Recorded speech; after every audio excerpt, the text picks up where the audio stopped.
Acts chapter 23. NIV. Paul looked straight at the Sanhedrin and said, "My brothers, I have fulfilled my duty to God in all good conscience to this day." At this the high priest Ananias ordered those standing near Paul to strike him on the mouth. Then Paul said to him, "God will strike you, you whitewashed wall. You sit there to judge me according to the law, yet you yourself violate the law by commanding that I be struck." Those who were standing near Paul said, "How dare you insult God's high priest?"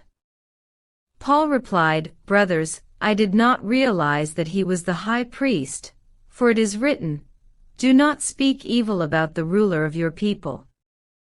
Then Paul, knowing that some of them were Sadducees and the others Pharisees, called out in the Sanhedrin, "My brothers, I am a Pharisee, descended from Pharisees. I stand on trial because of the hope of the resurrection of the dead." When he said this, a dispute broke out between the Pharisees and the Sadducees, and the assembly was divided. The Sadducees say that there is no resurrection, and that there are neither angels nor spirits, but the Pharisees believe all these things. There was a great uproar, and some of the teachers of the law who were Pharisees stood up and argued vigorously. "We find nothing wrong with this man," they said. "What if a spirit or an angel has spoken to him?" The dispute became so violent that the commander was afraid Paul would be torn to pieces by them. He ordered the troops to go down and take him away from them by force and bring him into the barracks. The following night the Lord stood near Paul and said, "Take courage. As you have testified about me in Jerusalem, so you must also testify in Rome." The plot to kill Paul. The next morning some Jews formed a conspiracy and bound themselves with an oath not to eat or drink until they had killed Paul. More than 40 men were involved in this plot. They went to the chief priests and the elders and said, "We have taken a solemn oath not to eat anything until we have killed Paul. Now then, you and the Sanhedrin petition the commander to bring him before you on the pretext of wanting more accurate information about his case. We are ready to kill him before he gets here."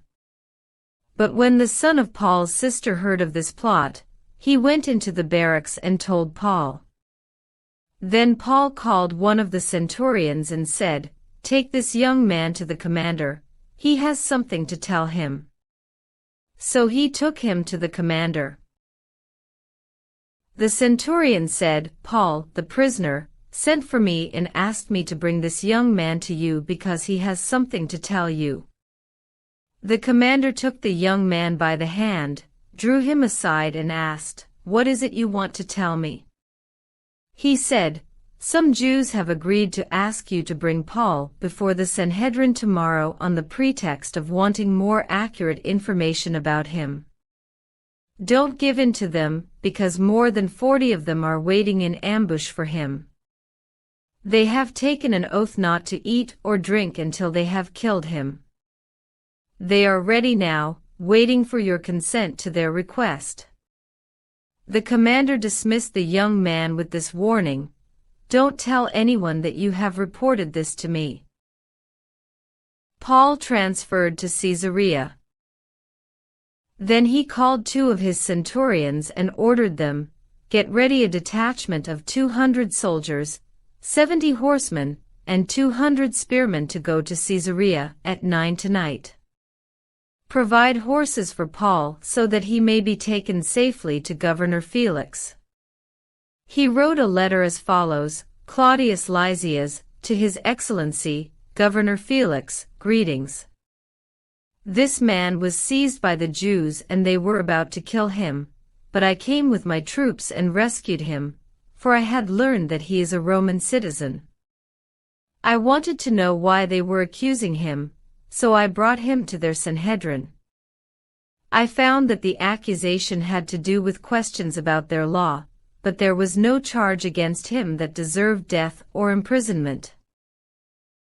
When I was informed of a plot to be carried out against the man, I sent him to you at once. I also ordered his accusers to present to you their case against him. So the soldiers, carrying out their orders, took Paul with them during the night, and brought him as far as Antipatris. The next day they let the cavalry go on with him, while they returned to the barracks. When the cavalry arrived in Caesarea, they delivered the letter to the governor, and handed Paul over to him. The governor read the letter and asked what province he was from. Learning that he was from Cilicia, he said, "I will hear your case when your accusers get here." Then he ordered that Paul be kept under guard in Herod's palace.